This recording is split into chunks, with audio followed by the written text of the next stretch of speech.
Before we start this show, just a word from our sponsor, 20 by 20 Apparel. Founded in 2015, 20 by 20 Apparel brings original tributes to pro wrestling's classic arenas, moments, and events.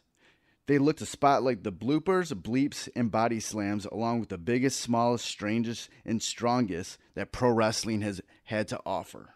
Along with their awesome line of pro wrestling apparel, they do offer many services. In the world of wrestling, there are hundreds of shirts, promotions, flyers, social media accounts, and ads. Don't get lost in the sea of parody shirts and display fonts. They can provide professional graphic design services at a reasonable price. 20 by 20 also hand screen prints all the tees in-house. If you would like to discuss possible run of tees, posters, koozies, foam fingers, or whatever, drop them a line. Go to 20 by 20 Apparel. That's the number 20x, the number 20 apparel.com. Now, let's get to the show. Fresh is the word.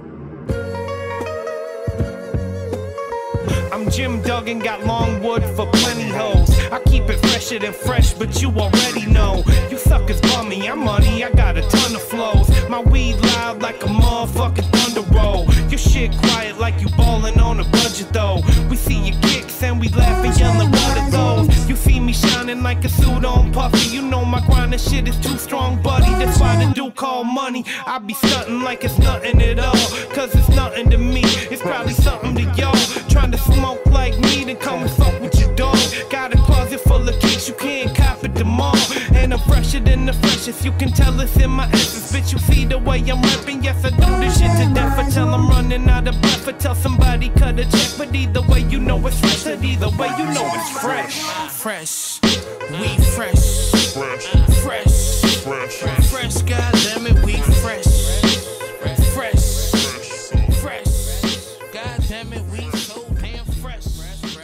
Welcome to the Fresh is the Word podcast. I'm your host, Kelly K. Fresh Frazier. This is episode 103. And the guest for this episode is the ambassador of the dubstep sound in North America, dubstep DJ, and DJ that plays dubstep among other styles, Joe Nice. As suggested by previous Fresh of the Word guest Sinistarr in episode number 90, and we definitely show Sinistarr all the praise and love he deserves at the start of the show, Joe Nice gives us a history lesson in his role in bringing the original UK dubstep sound over to North America. Joe Nice has stories, and we get a taste of all of that in this episode and so much more. We definitely need to get Joe Nice back on the show again to tell more stories, because believe me, he has so many to tell. So let's get on to the interview with Joe Nice. Yeah, start things off. You were suggested for this podcast by by a mutual friend of ours, Sinistarr. Yes, Jeremy. First of all, I'm going to opine about Jeremy. That guy, he's one of. Let me put it to you like this, and this might actually be a little bit sooner than I even realized, because I've been thinking about some things in terms of life and what I want to do musically, or what I don't want to do musically, or if I wanted to continue to do music at all in the somewhat near future. If and or when I ever have a retirement DJing party, Sinistarr is on the list, and I'll tell you, you know how sports leagues have drafts. You got your first pick in the draft, franchise player, whatever it is. All right. I have no problem saying this. Jeremy is either at or top of the list for the first pick in the mythical Joe Nice retirement DJing party. He's at or near the top of the list. I'm going to say it right now. That brother, good Lord. Oh, I totally agree with you. Like, out of everybody that I know here in Detroit who's come from Detroit, all around, he is like my favorite person. Because not only is he a good DJ, a good music artist, good producer, but he's just all around a great person. So he's like the all around, like, my favorite person from the music scene. Like, he's like just that all around good person. Yes. Or as the kids say, he's legit. He's legit. Yes. Legit. So, yeah, Jeremy's that dude. We know it. And the beauty of him is we know it, but I don't think he knows it.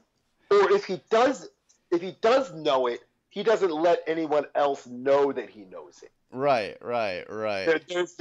There's this aura of humility that surrounds him.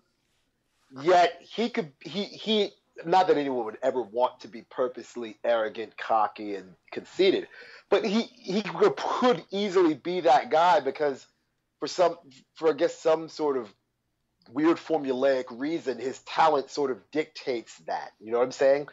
I mean, I think there's some of us personally look at people and they say, oh, well, this person's an idiot, this person's a jackass, this person's an asshole. But at the same time, they're also really talented. So your tolerance meter, there's this strange relationship between talent and your ability to deal with somebody's personality flaws. Right. And it's clearly a positive relationship where both variables are going in the same direction.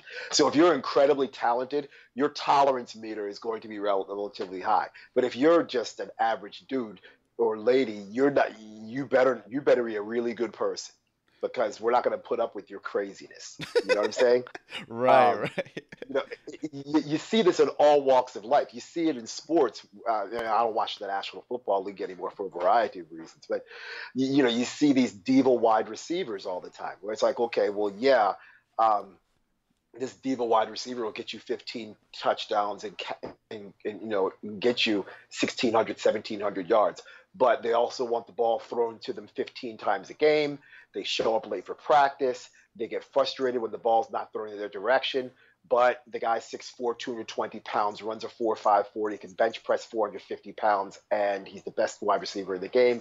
You kind of deal with him throwing water bottles and kicking over tables.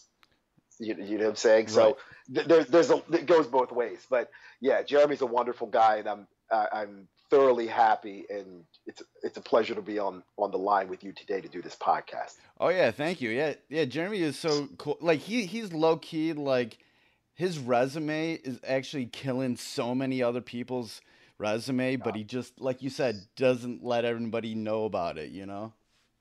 Yeah. I mean, his resume is a mile and a half long.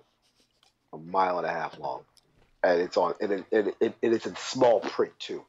So that's how much he's done. And it was cool when he told me about you. He was like, you need to talk to Joe Nice. He's the dude that pretty much introduced America to the OG dubstep. And when he said that, like my eyes like lit up, because I was like, that's like a favorite era of mine. Like, yes. I love that stuff that came out of the UK, that original dubstep. It was such a special time, you know. Like, talk about, you know, that time period in your life, and you know how you were able to sort of bring all that over to the States. You know, Kelly, it's an interesting conversation. It's an interesting topic because,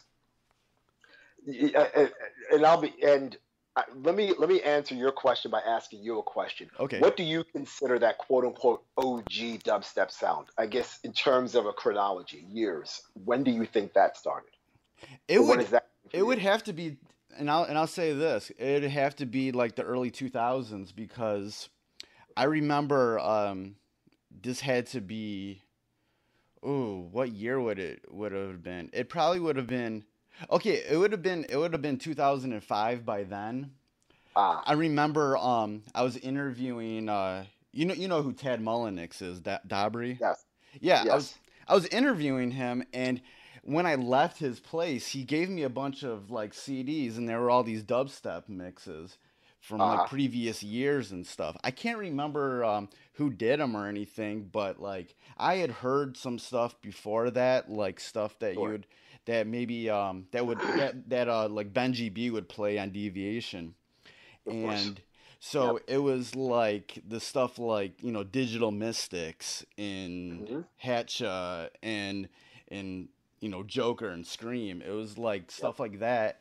And I was like, during these mixes or anything, I'm like, yo, this is so dope. It's different. And it kind of, it touches on things that I like about like beats and stuff, but it's like different.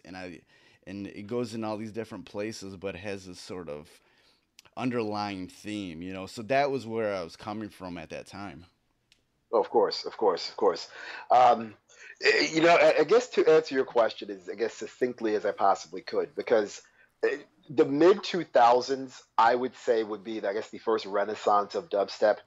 But yeah, the early 2000s is really when it got going. I had started DJing in the gosh, and I'm going to age myself here. I started DJing my junior year of high school, which, and I hope you're seated for this, was 25 years ago. Yeah, 1993. I know. Oh, okay. So, yeah. And then I was playing Baltimore Club because I was living in Baltimore at the time, and that was my first love in terms of electronic. In terms, not I shouldn't say that was my first love, because my first love in terms of electronic dance music was really soulful house music. I loved it. I love it, still love it to this day. But what I wanted to play was Baltimore Club, because that really, the Baltimore Club is, you know, if you've heard it, it's a rather aggressive sound. There's a pugnacious quality to the music. It's rather percussive. Yeah. And you know, me being this 16-year-old kid that thought he knew everything and knew what the world was about, and living in Baltimore at that particular time, the music and my mood were a perfect match. So that's why I chose Baltimore Club.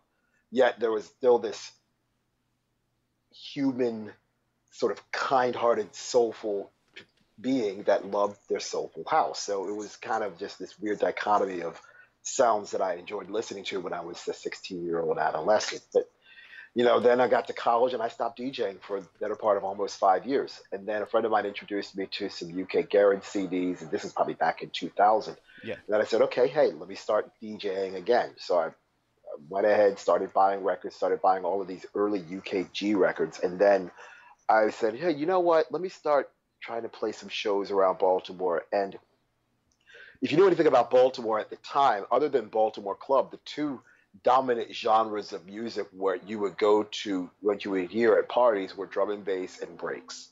Okay. Drum and bass and breaks. That was it. So there wasn't a whole lot of room for any other genres at clubs other than hearing drum and bass and breaks. And it was the same DJs who would typically be booked for these drum and bass parties or these breaks parties. There was this glass ceiling and stone wall around these particular communities in Baltimore to try to infiltrate, to get yourself a foot in the door. I think it's like that for everywhere for those genres. Yeah, but I'll tell you this: it just seemed like it was like the odds were a bit more insurmountable there. And you're correct, Kelly. I mean, yeah, there is a sort of cliquishness, regardless of what city you're in, and you or a crew trying to expose a particular population to a no genre of music. There is that, because it's just like, you know what, people, as much as people want to say, yeah, I'm diverse, I want to listen to this, I want to expand my horizons, people don't really want to do that, at least back then. Right. And I think there might be some of that now. Oh, yeah.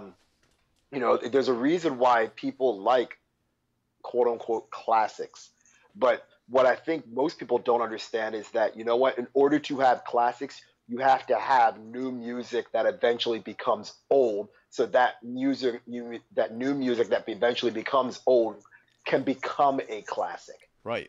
So if you never let anything new in the door, you eventually have the same old classics that have stayed classic for all of this time, and then you eventually run out of classics, and then the genre becomes stale, and then you're like, how come everything sounds the same? Well, everything sounds the same because you were so obtuse to the fact that you didn't let anything new in to allow the sound and the genre to grow. People just don't understand this sort of elementary concept of building a community. It's just like, hey, you know what? You have to let people in and be part of something. You have to let people be involved in a process that's guess what? That's bigger than you and your ego. Right. You know what I'm saying? And so many people never seem to understand that. And I think a lot of people, I shouldn't say a lot of people because that's a generalization. You never want to generalize. But I think more people are beginning to understand, hey, you know what? This sort of community that we're building here in terms of bass music, yeah, shit, be inclusive. Be inclusive. Let people in. And for I guess, people who are trying to, I guess, not even get their foot in the door, but hell, knock on the door so Right. we can at least try to get our foot in. That was a bit of a challenge. And then, one thing led to another. And right around that time, this was an important date, June 8th, 2002. It was the night of the Starscape Festival in Baltimore, and it was the UK Invasion tent. And around this time, I was lucky enough to be part of a DJing crew called the Two Charming Crew. Okay. And the Two Charming Crew, we were all 4 DJs in Baltimore that were all focused on playing different genres of underground UK-influenced bass music. And I was the guy that chose dubstep because that's what I liked at the time. And I not only like it now, but I love it. So, and it was always interesting because around those times, I remember I was always the guy that would never really draw a whole lot of people during those times, because the other 3 DJs in the crew were playing more crowd-friendly genres of music. And there was something closer to those genres that were related to other familiar genres in Baltimore, most specifically drum and bass and breaks. Yeah. Or honestly, Soulful House. So when Brother Pinch would play all this floor-to-the-floor UK garage, a lot of that sounded like Soulful House that a lot of the Baltimore house DJs would be playing. So there was a natural affinity to go out and hear him play. Or when Light Touch would play all this 8-bar and grime, that sort of feels a little bit hip-hop-ish. Right. Okay, well, people in Baltimore like hip-hop, so yeah, okay, we'll vibe with that, right? When Ricky Ricardo would go ahead and play all of this real chunky sort of MJ Cole, Todd Edwards sort of UKG, and then he'd mix in a little bit of dubstep here and there and a little bit of breaks every once in a while, people could vibe with that because there was something in it for everybody that liked stuff, EDM from Baltimore. But for me, when I was coming with all these different, was just straight dubstep, people were like, oh, I can't dance to it. And I heard all the corny insults that people had 15 or 16 years ago. It sounds like whale noises. It sounds like walruses. How come I can't hear this on my laptop? How come I have to have a genre of music that needs big speakers in order for me to hear what the sound is about? And it was just, you'd get all these misguided and just all these uneducated and unnuanced people coming up and saying this stuff. And it's just like, well, do you understand the roots of where this comes from? Do you understand where this genre comes from? If you understood any of that, you would understand, oh, this is why I need a large sound system so I can truly represent what this sound is about and all the frequencies that are involved. But if you're going to expect to hear, sub-bass frequencies on earbuds or your MacBook, sorry. Right. It's not going to happen.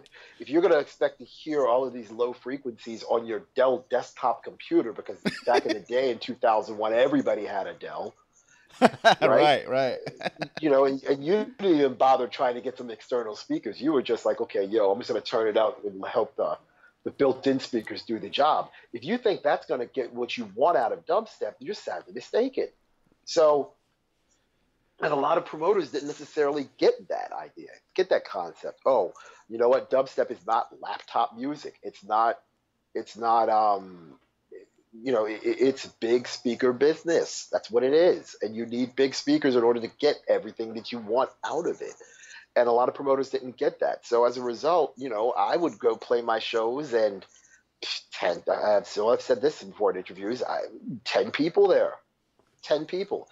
Shit, I can name all 10 if you want me to, but I'm not even going to put that out there right now. Because the same 10 people that show up. And I just stayed with it. And so getting back to the June 8, 2002 was the UK Invasion tent. And all of the DJs that were there were all the DJs that were really doing things in UK underground dance music at the time. Oris J, Jada Flex. Jada Flex at the time had his underground knowledge radio show on the BBC. Emma Feline. You had Zed Bias back then, who had just released the Mad Slinky album, or was just getting ready to release the Mad Slinky album around that time. But the guy that was there that most influenced me in terms of playing this music and properly representing it was Hatcha. Okay. Hatcha was there that night. And And let me tell you, he played for an hour. He was louder than everybody. He had more bass than everybody, and everything that he played sounded different than anything anyone else was playing that night. You know, I've seen him in Detroit like years down the road, and like, yeah, that's him. He plays what he wants to play. He plays the classics. He plays the dubs. He plays what he wants, and it's totally different than anybody else.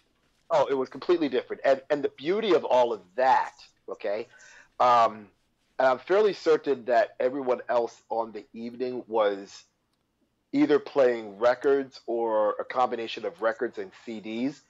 Hatcha was all 10-inch dub plates back then. Oh, okay? Man. And I was starting to cut dubs back then too, because I had people sending me music, and get ready for this, over AOL Instant Messenger. Oh yeah. This is some prehistoric level business, right? Because you didn't have broadband, you didn't have FiOS back then. So you were sitting up on the dial-up on a 28K modem, and you're waiting an hour and a half, 2 hours for a 192 quality MP3 to come over. Right. So, I mean, you weren't sending 320K waves back then, because you'd wait the entire afternoon for that thing to come over. Right. And you better hope you don't get a phone call. Nope. Right. You better hope you don't get a phone call, because damn it! Oh shit, we got to start all over. Start all over again. Yeah, but come on, man. Everybody knows that it's the AOL Instant Messenger stuff, right? So that's what I was getting. I was getting dubs sent to me back then. So a lot of the times I just wait overnight. Transfer will go overnight. Wake up in the morning. Okay, yeah, it's at 82%. All right, another 45 minutes for another 7 megabytes. Okay, we're moving. We're cooking now, right?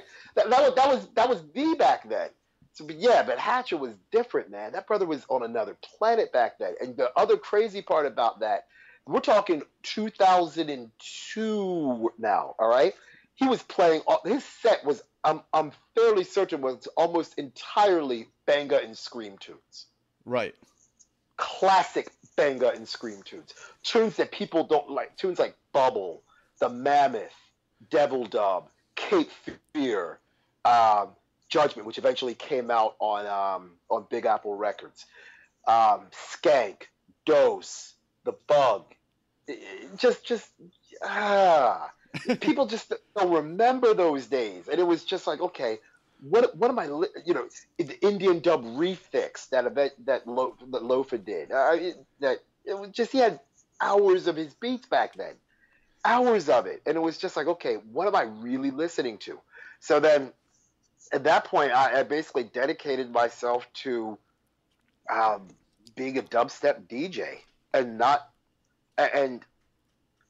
want to be this might seem like semantics, but I want to make sure that I'm truly expressing myself the right way. Right. I not only wanted to be a dubstep DJ, I also wanted to be known as a DJ that played dubstep, which might seem like I'm picking nits, but I understand how that wants to come across.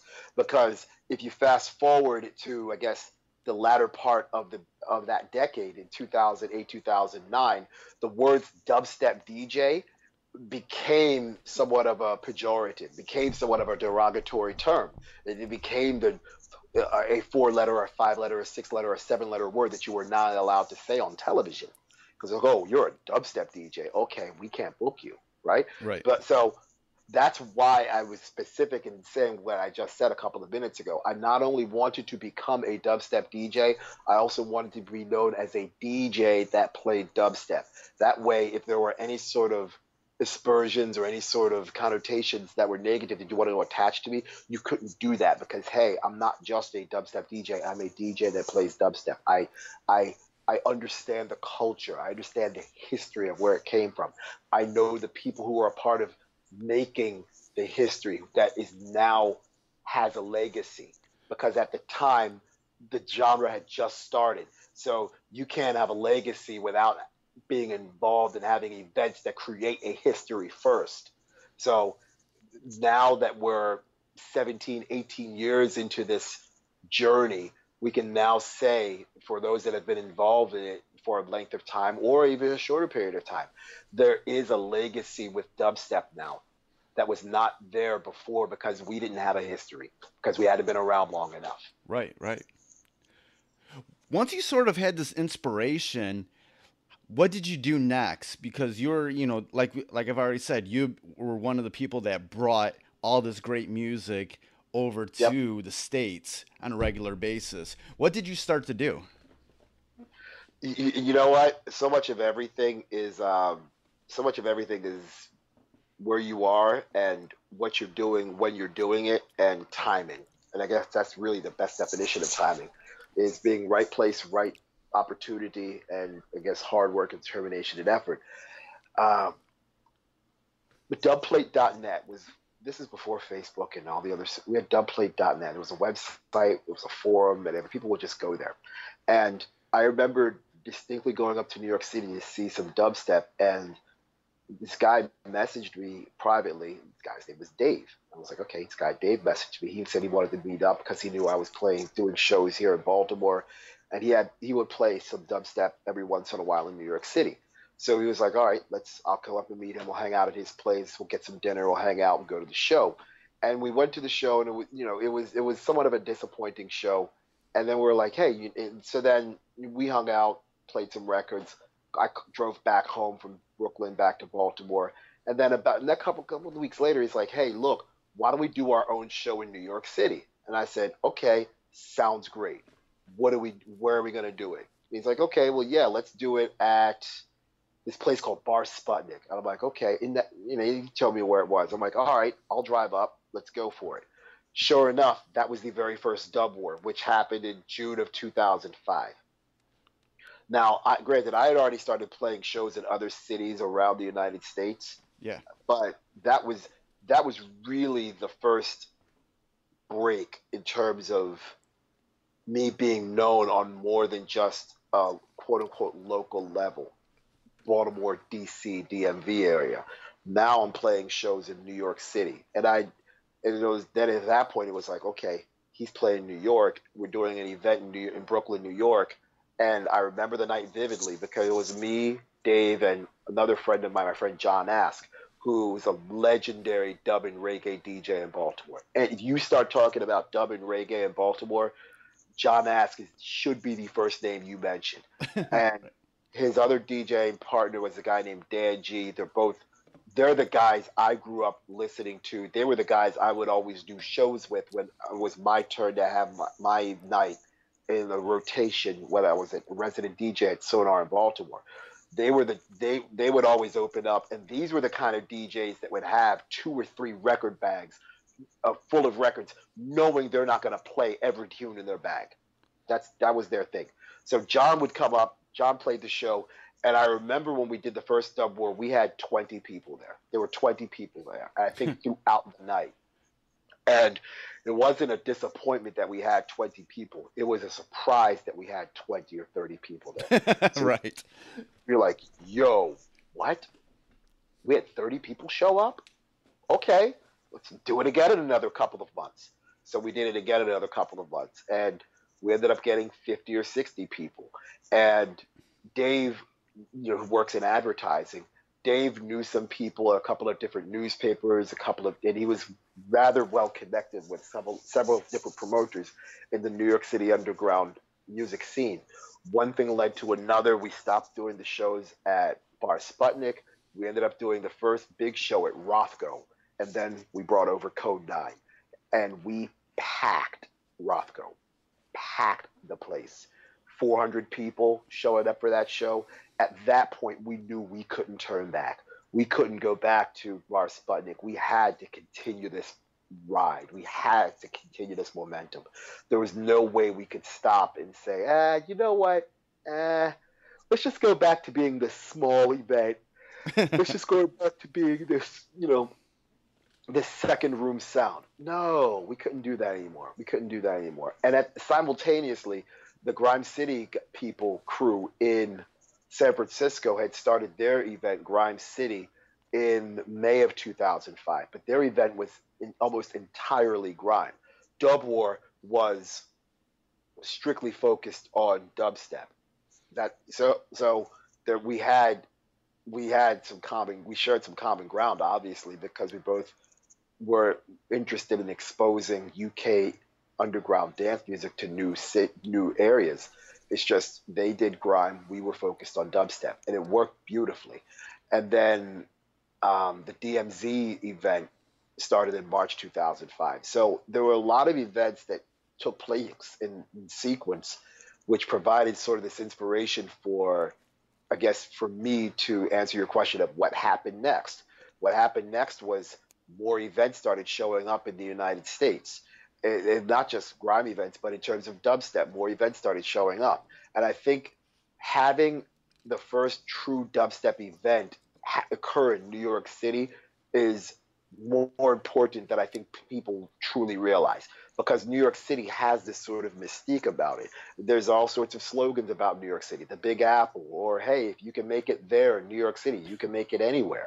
Right. So with that sort of mindset and mentality, we said, hey, if we could do something successful here, maybe other cities will take note and see what we did, and they can try to, I guess, maybe not franchise it, because that seems too corporate, but maybe implement some of what we did into their communities and have something similar, or hey, something even better than what we've got, because that's ultimately what we're about anyway. And so other cities started to take note. Chicago, Los Angeles, obviously San Francisco was doing their thing. Yeah, other cities started. Miami with the Get Low events. Good Lord, those were great. Salt Lake City had stuff cooking. So yeah, other cities decided to start taking note. Washington D.C. jumped on board. Uh, Boston, my gosh, at the Good Life bar. I mean, other cities started taking note, and then other cities in North America started taking note. Toronto started cooking with their events. Vancouver had stuff cooking. Montreal, I can't tell you how many times I played Montreal. The Koi Lounge, the Sat. Oh my gosh, you know, there was that basement event underneath that Chinese restaurant. Oh my gosh, I mean, yeah, it was just, there was something about the sound that, for some reason, when we did it in New York, other people were like, "Yo, all right, these brothers in New York are doing it. Okay, let's get it cooking." Dallas had stuff going. Austin, Texas had things going on. So yeah, there was a lot that was going on, and we made a point of making sure that we were consistently putting on events, and the events grew. The Not only the events individually, but the number of cities that wanted to put on events grew. And here we are now in 2018, I guess, quote unquote, present day dubstep. When I'm listening to all these stories, there's something that really kind of sticks out to me is that while you're being a part of, progressing this underground music, you are not taking ownership or being territorial about any of it, which a lot of other people kind of do. Is that, a fair assessment to say? You know what? Yes, it's incredibly fair. Thank you for saying that, because um, I've had people tell me, Joe, man, and it's kind of alludes to what I mentioned about, because maybe 15 or 20 minutes ago, about quote unquote being a diva or being this arrogant person who's, I guess, who's in some strange continuum, whose talent and reputation affords that person a certain level of arrogance. And I've never been that type of person, nor will I ever want to be that type of person. Um, I understood and understood that this genre, this endeavor, this movement, it's always going to be bigger than one man or one woman. It's always going to be bigger than an individual. The movement is always going to be bigger than the person. So for me to take ownership of this is at a minimum misguided and at worst disgusting. I can't think of any other way to say it. So yeah, and yeah, so I could never claim ownership. Now, could I say that now when people say, "Oh, hey, you're the dubstep ambassador," I mean, I never called myself that. Actually, Code 9 was the guy that came up with that name, and I was like, "All right, cool." Hey, if Code 9 says it, dude, then look, you have the right to say it. You see where I'm going with this. Exactly. You see where I'm going with this. And that's from you know, I mean, that's from a pioneer, that's from a legend, that's from a guy who is considerably more educated than me. And I got 2 master's degrees. He's sitting there with a doctorate and he's written a book.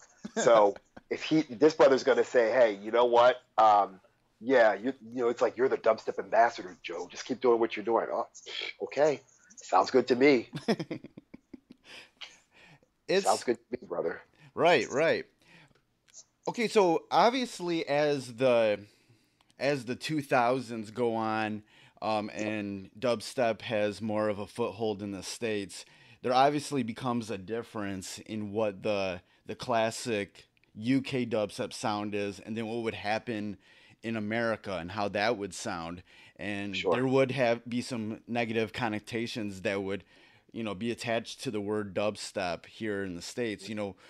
How did you sort of weather through all of that? And, what was your thoughts about the changes that happened? I guess the answer, how did I weather that? Patience. Patience. And I weathered that with patience because just like anything else, there are ebbs and flows, there are comes and goes. And I guess what I understood about all of everything that was happening with, I guess I wouldn't even say demise because that's far too negative of a word, but the changing flavors of dubstep, so to speak. I understood that what was happening wasn't going to last because because the truth always comes out in the end. And what other people were doing back then wasn't a true representation of the sound. So, you weather it out, eventually the truth's going to come out. And that's how I consistently had that mindset about it. I was like, you know what? Nah, this let everybody else have their fun, but eventually things are going to come back. There's if you ever take any sort of statistics, there's a phrase called the regression to the mean, where everything eventually moves back to the middle. That's essentially what happened. Everything, situations got a bit went way, way, way, way to the right. So it was like, okay, hey, you know what? Let's put everything back to the middle. And that's what happened. So eventually you just had to be patient. That's what I was. There were plenty of times where I wasn't playing shows. There were times where I was playing, one show a month. But I knew eventually that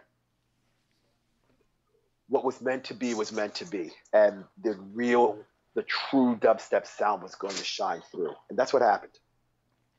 When do you feel and not only that's what's happening, but it's happening now. It's still happening. When do you feel like it started moving back to that middle, and which artists do you feel like are anchoring that move back to the middle? Well, you know what? I don't even want to. I know I used that phrase "regression to the mean," but I want to say that it actually shifted back to the left, far left. Let me use a different phrase because, yeah, I think that seems a bit more accurate to me. And honestly, so much of the artists that were involved in the beginning are still the artists that were spearheading the move back to the left. You had your Mystics, you had Lofa, you had Scream, you had Benga, you had Plastician. But then, in those early 2000s, you had DJs, you had producers from other genres, and you had other offshoots of of dubstep that were making their moves. You had Shackleton, you had Apple Blend, you had Ramadan Man, you had Addison Groove, which he was really part of introducing the world to that Bristol sound. So there was so much talent involved, and then you had producers from other countries that were getting involved in the early 2010s. You had Gantz, you had Las, you had Mikhail. you have producers in the United States making some music. So you have producers in Canada that are making music. So New Truth from New Zealand.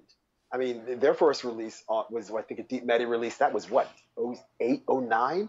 So there were producers making music from around the world, in addition to the producers that were from South London, in a couple of postal codes from South London. So the genre, in terms of moving everything back to the left where it originally started, the genre had not only South London support and not only UK support, but global support. And when you have global support and like-minded people pushing that movement in the same direction, yeah, that's how you make change. You're gonna influence change in that way. And that's what happened. I noticed a few times when we were talking, when you were just sort of talking about sort of some generalizations about things, that you would say, man and women, Yeah. In regards to underground music, what's your perspective about the woman's role into any of these underground music scenes?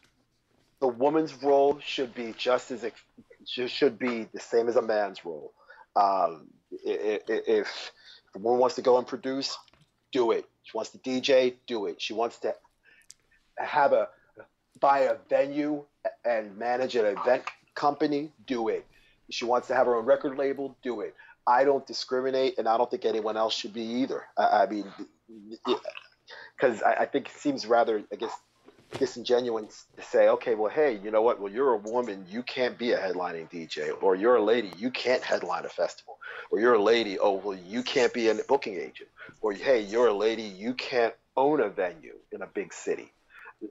No. I mean, women should be allowed and are doing everything that men are doing. At least it's what I'm seeing. At least that's been my experience. So just a woman's role should be exactly the same as a man's role. Should exactly the same as a man's role.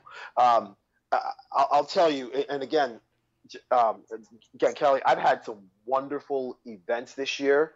I've been, 12 countries this year. I've probably flown right around 100,000 miles this year. But then if you add all the other forms of travel, I'm probably about 1,000 miles of traveling this year. I'll tell you, in terms of, I guess, quote unquote, a woman's role, or something along those, or in that sort of context. One of my favorite nights that I've had this year, and again, I've had some amazing nights this year. Shenzhen, China, at the Oil Club, Channel Zero, Metallikova, in Ljubljana, Slovenia, those Sunday night events at the Cross Club. I've had some fun nights, and festivals have all been crazy too. But the night that, I guess, warmed my heart and really illustrated diversity for me was the Future Forest Festival, which took place in Sheffield, New Brunswick. I think I played that at the end of July this past summer. Okay. And the stage that I was on the Mushroom stage, and other than Matt the Alien, I was the only other male on the stage. I was the only other guy on that stage from about 10 p.m. till 5:30 in the morning. I'm serious when I say this. Kitami, she's a violinist, and her DJ, and his name escapes me right now. My gosh, I can't. She destroyed it. I was like, what am I listening to? What's going on here? Then Matt went on. Then I think it was, who was it? Oh, Anna Morgan went on next. And my gosh, I could be here for the next 2 hours talking about Anna. She's amazing. Right. Kiva went on after her, and then it was me, and then my dear friend Jade, her DJ name is Polyester. She's from Toronto, and she manages events in Toronto. She went on last, and it was a wonderful, for me personally, it was a wonderful celebration of not only talent, but women being put in these roles that, for some silly reason, people think that they're not supposed to be occupying. And I was just like, wow, this is awesome. This is really, really awesome. And it was wonderful to see that. And not only did Future and other festivals are taking note of this, but I just honestly feel that Future Forest really did a wonderful job of putting women in these places that, for some, again, silly and misguided reason, people think that women shouldn't be occupying. And it was wonderful to see that. And other festivals do a wonderful job of this too. I think Bass Coast does a wonderful job of this also. So, and again, Bass Coast is one of my favorite festivals ever, ever, ever, ever, ever. And perfect example of talking about women. You have two women that manage that entire festival. And if you ask anybody, hey, what's your favorite festival? You don't have to wait too long for the words Bass Coast to come out of people's mouths. Right. You know, out to Liz, out to Andrea, every time, and out to Helen also. Nice. Yeah. With being a part of like these musical movements that, when it comes down to it, were real parts of culture, were real underground dance music. This is something that isn't, corporate, drawn up and created.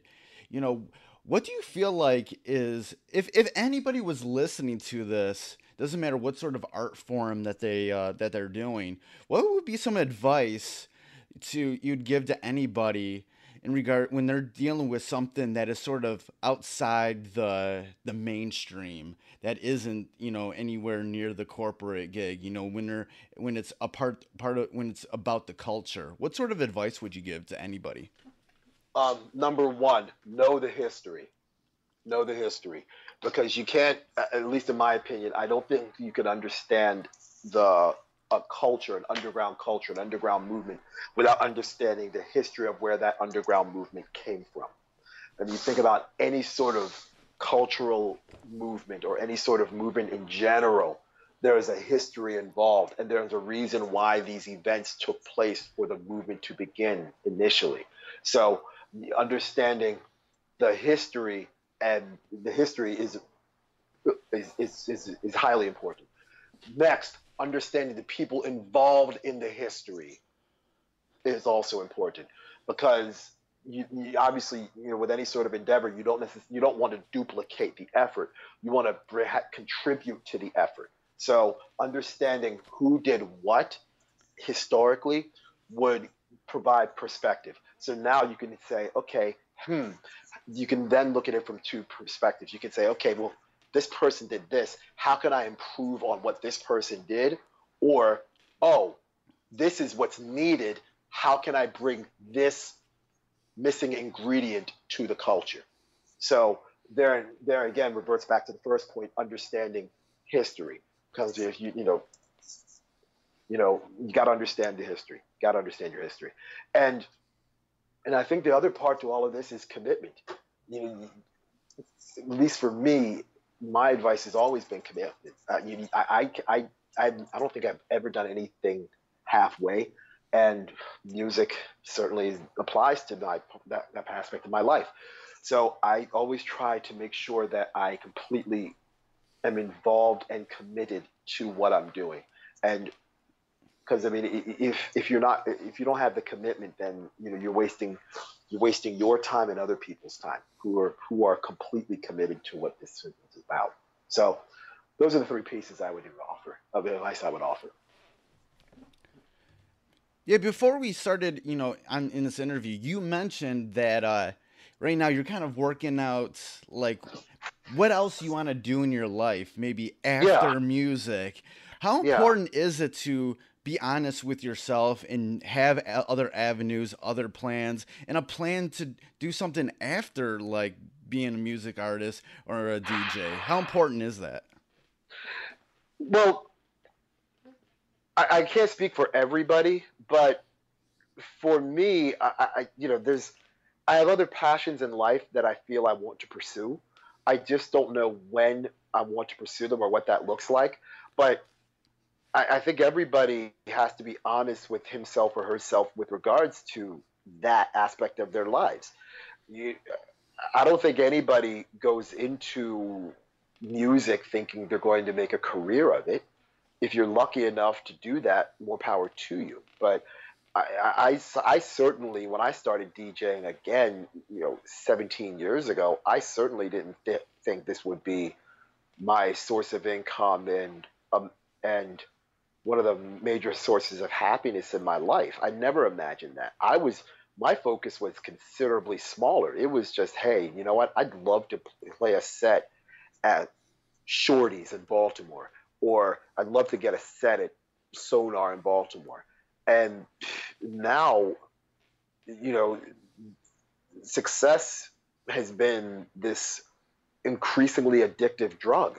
That's what it is. I mean, it's more addictive than information, sex, and food. I mean, success is, good Lord. I mean, think about it. I mean, the minute you get success, all you want is more success. So the minute you start playing a show somewhere, you're like, man, I want to do this again. But where else can I do it? And then you start looking for other places to do it. And then when you find other places to do it locally, you're like, okay, where else can I do this regionally? Where else can I do this nationally? Where else can I do this internationally? Okay, I've been to this country. How about this country? What's happening there?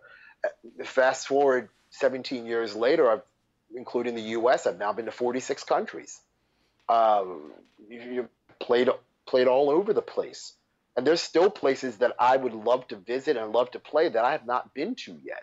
And I'm still trying to make that happen before I feel that I've, I guess, adequately contributed or feel like I've really been a part of something that's bigger than me. Even though I feel that now, I think we all have ideas of what we want to do and how we want to do it, and where that, I guess, that mythical satisfaction point is. And I don't necessarily think I've reached that point yet where I feel I can sit back and say, hey, you know what? Yeah, I'm cool.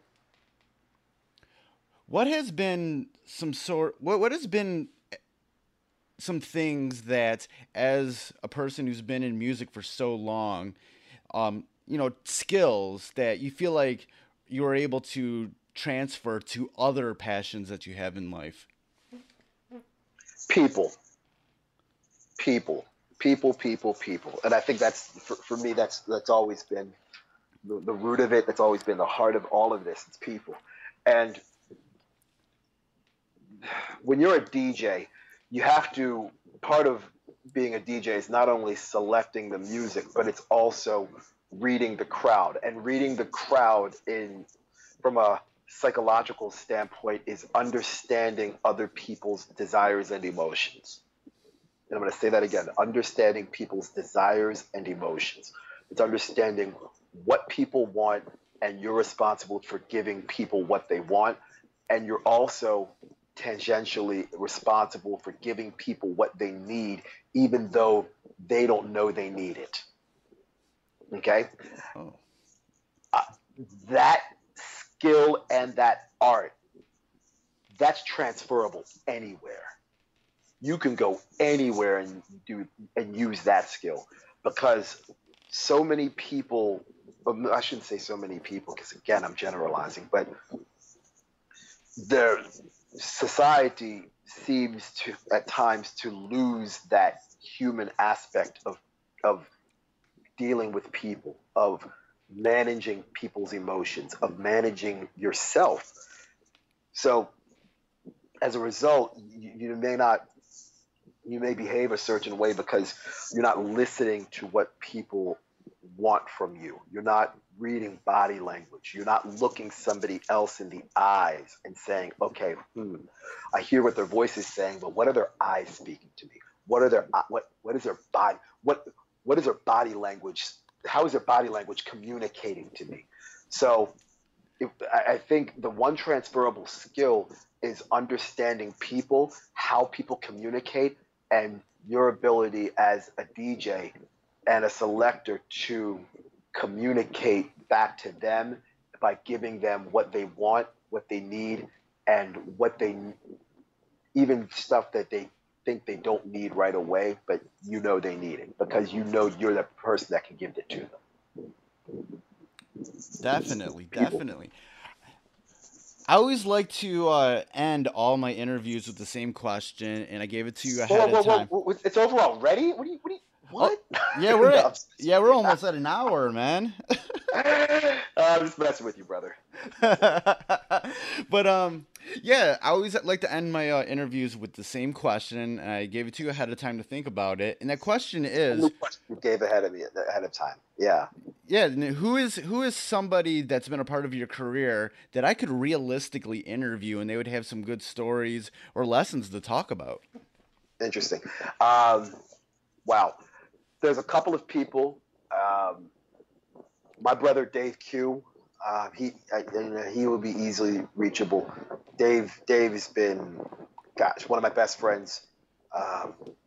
Without him, I know I wouldn't be doing what I'm doing right now, because I mean, he and we've been through so much together in terms, not only just in terms of the music, but life. Good Lord. I mean, yeah, Dave Q would be the obvious choice.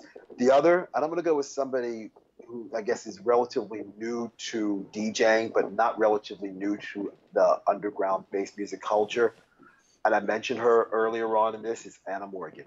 Okay, yes. Yeah, me and Sinistarr have he brought her up during his episode. So yeah, I'm definitely I know all about her too, yeah. Anna. The other person that I think would be an excellent interview and would provide a whole lot of value to the podcast, the librarian.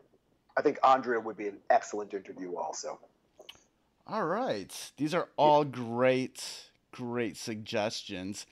Dude, it's been great talking with you. I felt like I got like this crazy history lesson in regards to dubstep and how it worked in America and Baltimore, and like I'm sitting here just like I forgot that I was interviewing you at times. I was just like sitting here listening, and I'm like, oh, I loved all the stories. A lot of great knowledge also. So thank you. Thank you, brother. Hey, brother, thank you so much, and I appreciate the time tonight. This was fun. I mean, this isn't the first podcast I've done ever. This is probably the third or fourth one I've done this year, and this one has been another fun one. And it's always wonderful to catch up with people and right, to share what I've got. You know what I'm saying? Because one of these days, don't know when, but I can't keep all this stuff in my head for myself. And it doesn't make sense. Right. Before we get out of here, yes, sir. Where can people get more information about you online or anything that you're working on? Okay. All the social media, it's all at Joe Nice DJ. So Facebook, Instagram, Twitter, SoundCloud, Mixcloud, at JOENICE DJ. I also have a record label, Gourmet Beats. It's spelled phonetically, so GOURMETBEATS. And all of the same social media tools apply there: Facebook, Instagram, Twitter, and SoundCloud. All right, man. It's been great talking with you, man. Thank you, and thank you again for being on the podcast. Oh, awesome. Hey, and thanks, everybody. Just want to shout out a couple of people. Want to shout out Sub Factory. You know who you are. Want to thank my mom. Love you, Mom. Want to thank my little baby girl, Parker. Daddy loves you. And I want to thank the lovely Miss Wells. Mwah. That's it. So that was my interview with Joe Nice. Always great to talk with him. He was such a kind and pure soul. I definitely want to have him on the show again because he was telling me more stories after we quit recording. There will be links in the show notes for this episode at freshasthepodcast.com on where you can definitely catch up with Joe Nice online. So let's get on to the Fresh is the Word, Fresh Pick of the Week. This episode's pick is the 14th installment of the System series from Critical Music. This time pairing together the MC Fox and producers Sam Binga and Foreign Concept for the Simmer Down EP. This release includes 4 speaker-shattering rhythms that will get any system shaking and moving. Easily a favorite of mine this year and a must-listen. You can go to criticalmusic.com to listen to it, buy the vinyl, buy the download. And like always, that direct link will be in the show notes for this episode at freshasthepodcast.com. So that was another interview, another episode, another tale of great stories and lessons in the books. And before we get out of here, I definitely want to give a shout out to Knox Money, Bang Belushi, and Foulmouth for the theme music for Fresh is the Word. Also, I want to remind you how you can support the podcast. You can always go to freshasthepodcast.com and just share any of the links that you see on the website on any of your social media. And also, if you want to subscribe to Fresh is the Word, we're everywhere now. We are definitely everywhere. We are on Apple Podcasts, Anchor, Stitcher Radio, Mixcloud, Google Play, TuneIn, Spotify, Breaker, Castbox, Overcast, Pocket Cast, Podbean, and Radio Public. Go to any of those places. There's probably other places I don't even know about that you can go to listen to Fresh is the Word. Wherever you want to go listen to it. Whatever you can find Fresh is the Word, go listen to it, subscribe. And if you can, leave a rating and review, especially on Apple Podcasts. It'll definitely help out with the success of the show. And I feel like we're on a good track right now. So definitely help. And if you do see me also post anything on my social media, which I'll say in a minute where you can follow me, please give it a like or a share or a retweet or whatever. And if you want to follow me online, you can go to Twitter and Instagram and follow me at Kelly Omega Fresh, or on Facebook at facebook.com/KFresh. Also, you can follow Fresh is the Word on social media at Twitter at FITW Podcast, on Instagram at Fresh is the Word Podcast, and on Facebook at facebook.com/Fresh is the Podcast. So, another episode is in the books. Goodbye and good night. Fresh is the word.